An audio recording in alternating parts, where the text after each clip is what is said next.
December the 10th this year is the start of the Festival of Lights, known as Hanukkah, celebrated by the Jewish people all over the world. In the 2nd century BCE, a greatly outnumbered and unarmed army of Jews, known as the Maccabees, overcame the mighty Greek army that had occupied the Holy Land. This rebellion was in response to the Greek attempt by Antiochus IV, known as Illustrious, to force a Hellenistic godless lifestyle on the Jewish inhabitants of Israel. After Antiochus erected an idol to the Greek god Zeus on the altar in the temple in Jerusalem, this was the last straw for the Maccabees, who were led by Judah. After a 2-year struggle, the small Jewish army defeated the Syrian Greeks, taking them by surprise, and set about rededicating the temple, which had been burned, sacked and desecrated. The first task after restoration was to light the lamps of the great menorah, a large candelabra. It was then that a miracle occurred. The oil in the menorah was only sufficient for one night, so men were sent out to obtain a further supply.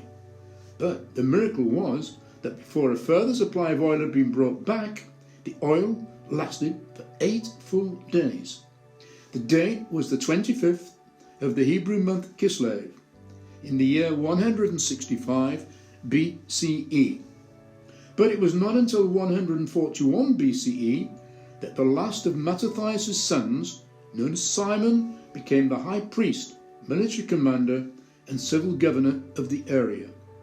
Total independence at last had been gained from the Syrian Greek forces, and for the very first time since the exile, the Jewish people were a free people in their own land. Hanukkah has got 3 names: the Feast of Dedication, the Festival of Maccabees, and the Festival of Lights. Today, the Hanukkah candles are the light that Judaism brings to the world, where we live by our principles and fight, if necessary, for our freedom. In today's world, even in these most difficult times, because of the coronavirus, the purpose of the Hanukkah candles is to bring light into the darkness. As the former chief rabbi, Lord Sachs, wrote, "There are always 2 ways to live in a world that is often dark and full of tears. We can curse the darkness, or we can light a light and say, 'A little light drives out much darkness.' May we all help to fight and light up the world." As a former maths teacher, I hope you'll forgive me if I now digress a little with some fascinating links with Hanukkah and numbers. 7, the number of candles in the original candelabra in the temple in Jerusalem, represents all that is found within this world. There are 7 days of the week, 7 classical planets, and 7 musical notes. In fact, the world itself was created in 7 days. The number 8 evokes the transcendent and the godly. 8 is the number of miracles. Some 44 candles altogether are lit during the 8-day festival. Some may even say the Jewish people are bound to gain 8 pounds in weight by the extra food eaten during the 8 days, such as potato pancakes and donuts, known as sufganiyot, all fried in oil, would you believe? Hanukkah begins on the 25th day of the Jewish month of Kislev. If we add 2 and 5 together, we have 7, the number of days of the week.